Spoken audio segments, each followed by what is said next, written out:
Hello everyone, आज पढ़ते हैं बायोटेक्नोलॉजी और इसकी एप्लीकेशन। और बायोटेक्नोलॉजी और इस एप्लीकेशन जो है वो एक बहुत इंपॉर्टेंट टॉपिक है। इस टॉपिक से हर एग्जाम में ना 3 से 4, कई बार तो 5-6 क्वेश्चन भी देखने को मिलते हैं। जैसे डीएसएसबी में जो लास्ट ईयर वाला पेपर था उसमें यहाँ से 7 क्वेश्चन जो थे वो उठ के आए हुए थे। तो ये बहुत इंपॉर्टेंट जो है टॉपिक है कि क्या बायोटेक्नोलॉजी की एप्लीकेशन क्या है। तो हम शुरू करते हैं डेफिनेशन से। जीएमओ क्या होता है? हमारा जेनेटिकली मॉडिफाइड जो ऑर्गेनिज्म होते हैं हम उसको जीएमओ बोलते हैं। अब तक आपको पता चल गया कि जेनेटिकल मॉडिफाइड ऑर्गेनिज्म कौन से ऑर्गेनिज्म होते हैं। यानी कि एक ऑर्गेनिज्म से हम कोई भी अपना जीन ऑफ इंटरेस्ट को कट करते हैं और वो दूसरे ऑर्गेनिज्म के अंदर डाल देते हैं। और क्यों डालते हैं? अपने फ़ायदे के लिए उसको दूसरे ऑर्गेनिज्म के अंदर डाल देते हैं।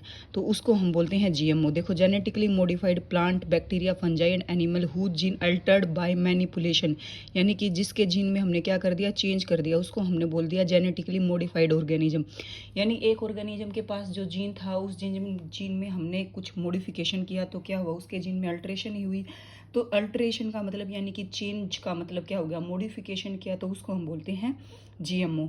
जो जीएमओ होती है उसका जो है हम एग्रीकल्चर में यूज करते हैं, मेडिसिन में यूज करते हैं, और जो होते हैं जीन थेरेपी में यूज करते हैं, बहुत जगह यूज करते हैं। हम शुरू करते हैं कि प्लांट में इसका क्या यूज होता है।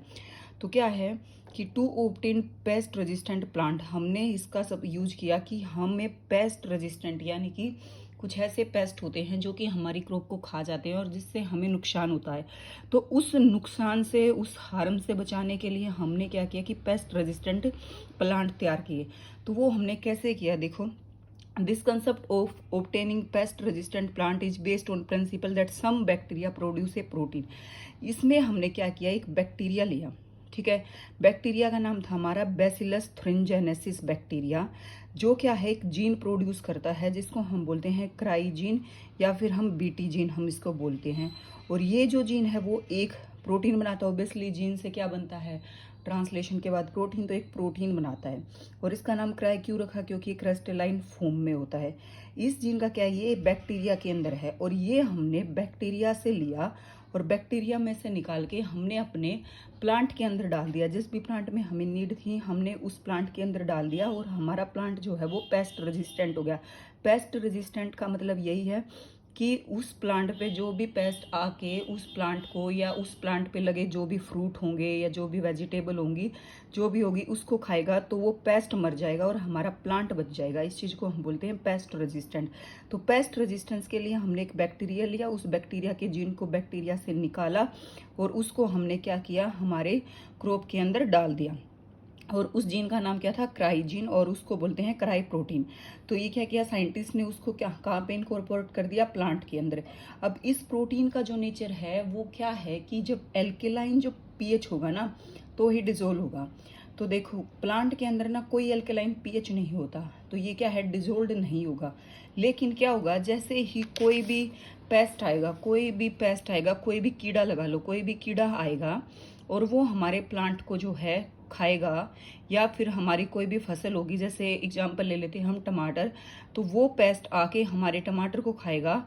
तो उस टाइम उस टमाटर को खाने की वजह से उस पेस्ट की मौत हो जाएगी और हमारा टमाटर बच जाएगा। कैसे, देखो, प्लांट में क्या, ये क्राई प्रोटीन जो है वो इनएक्टिव फॉर्म में प्रेजेंट है। हमने बैक्टीरिया से इसको निकाल लिया और प्लांट के अंदर हमने इसको डाल दिया। तो वो किस फॉर्म में डाल दिया, हमने इनएक्टिव फॉर्म में डाल दिया। जैसे ही क्या होगा कि कोई भी कीड़ा आएगा और वो हमारे जो है फसल को या प्लांट को बाइट करेगा, तो ये जो प्रोटीन है उस कीड़े के अंदर चला जाएगा और उस कीड़े की जब मिडगट में ये जाएगा तो इसका जो है इनएक्टिव फॉर्म जो है एक्टिव फॉर्म में चेंज हो जाएगी। और इनएक्टिव फॉर्म जो है वो एक्टिव फॉर्म में चेंज क्यों हुई, क्योंकि जो कीड़े का गट है यानी कि कीड़े का जो मिडगट है उसका एल्कलाइन पीएच है और एल्कलाइन पीएच में ही ये जो है हमारा प्रोटीन वर्क कर रहा है। तो जैसे ही पेस्ट के अंदर या कीड़े के अंदर ये प्रोटीन जाएगा तो ये क्या हो जाएगा, एक्टिव हो जाएगा। और एक्टिव होते के साथ क्या होएगा, जैसे ही एक्टिव हुआ, ये तो हार्मफुल प्रोटीन है और उससे क्या हो जाएगा, वो पेस्ट डाई हो जाएगा, ठीक है। तो अब बात ये आई कि हमने बैक्टीरिया से जीन लिया, बैक्टीरिया से जीन लेके हमारे किसी भी क्रॉप या प्लांट के अंदर हमने डाल दिया, जैसे टमाटो हो गया, ब्रिंजल हो गया, उसके अंदर हमने डाल दिया तो पेस्ट हमारा मर गया। अब क्वेश्चन ये भी आता है कि उसको तो हम भी खा रहे हैं तो हम भी मर सकते हैं, लेकिन जो ये पेस्ट है, ये जो प्रोटीन है, ये सिर्फ जो हार्मफुल ऑर्गेनिज्म होते हैं, हार्मफुल पेस्ट होते हैं, उनको ही किल करता है, ह्यूमन की बॉडी को जो है वो किल नहीं करता। तो क्या होएगा, so we cut this cry gene from bacteria. ये चीज़ मैंने बताई कि हम इसको बैक्टीरिया से कट करेंगे, इंट्रोड्यूस किस में करेंगे, प्लांट में, टू प्रिवेंट, किस लिए प्रिवेंट करने के लिए, फ्रॉम पेस्ट, यानी कि कीड़े मकोड़े जो भी ऑर्गेनिज्म है जो भी कट करेगा उससे बचाने के लिए। Such plant with BT gene या फिर बोलो cry gene are called BT cotton, BT tobacco, यानी कि जिस भी प्लांट के अंदर ये बीटी जीन या फिर ये क्राई जीन है, बीटी जीन कह लो या फिर क्राइजीन कह लो, जिस भी प्लांट के अंदर ये बीटी जीन या क्राइजीन है उसको हम बीटी नाम लगा के बोलते हैं, जैसे BT cotton, BT tobacco, BT tomato, BT potato, rice, corn, cotton बोल, इसके अंदर होता है।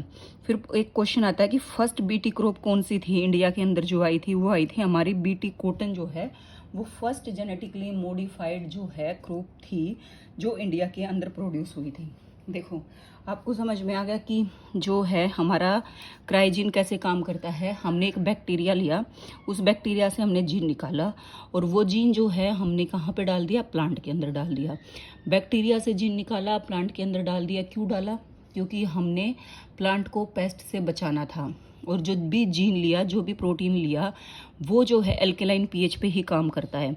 जैसे ही कोई भी पेस्ट जो है हमारे प्लांट को खाएगा तो जो एल्केलाइन पीएच है उसके मिडगट का, वहाँ पे जाने के बाद उसकी जो इनएक्टिव फॉर्म है वो एक्टिव फॉर्म में जो है चेंज हो जाएगी और हमारा पेस्ट डाई हो जाएगा। और जो फर्स्ट क्रॉप इंडिया में थी वो थी हमारी बीटी कॉटन। अब इसमें आता है कि जो ये बैक्टीरिया है इसके स्पीसीज कौन कौन से कैटेगरी से आती है, लेपिडोप्टेरेंस, कोलियोप्टेरेंस और डाइप्टेरेंस। ठीक है, इसमें लेपिडोप्टेरेंस के अंदर आता है हमारा टोबैको, बडवोम और आर्मी वोम, और कोलियोप्टेरेंस के अंदर आता है हमारा बीटल, और डाइप्टेरेन के अंदर आता है हमारा फ्लाइज और मस्कीटो। और जो जीन यूज होते हैं ना, डिफरेंट क्रॉप में डिफरेंट जीन होते हैं और ये बहुत इंपॉर्टेंट है। क्वेश्चन ना यहाँ से जरूर बनता है। जो कॉटन बोलवॉर्म है उसके लिए जो जीन होगा, देखो क्राई जीन तो है लेकिन क्राई जीन ना डिफरेंट कैटेगरी में डिवाइड है। तो जो क्राई 1 जीन है और क्राई 1 AC या फिर क्राई 2 AB, 2 जीन जो है हमारे कॉटन बोलवॉर्म में यूज होते हैं। और कॉर्न में जो है ना हमारा कॉर्न, उसमें होता है हमारा क्राई 1 AB। और जो हमारा पोटैटो बीटल होगा उसमें होगा हमारा क्राई 3 AB। और जो हमारा कॉर्न रूट वॉर्म होता है उसमें होता है क्राई 3B।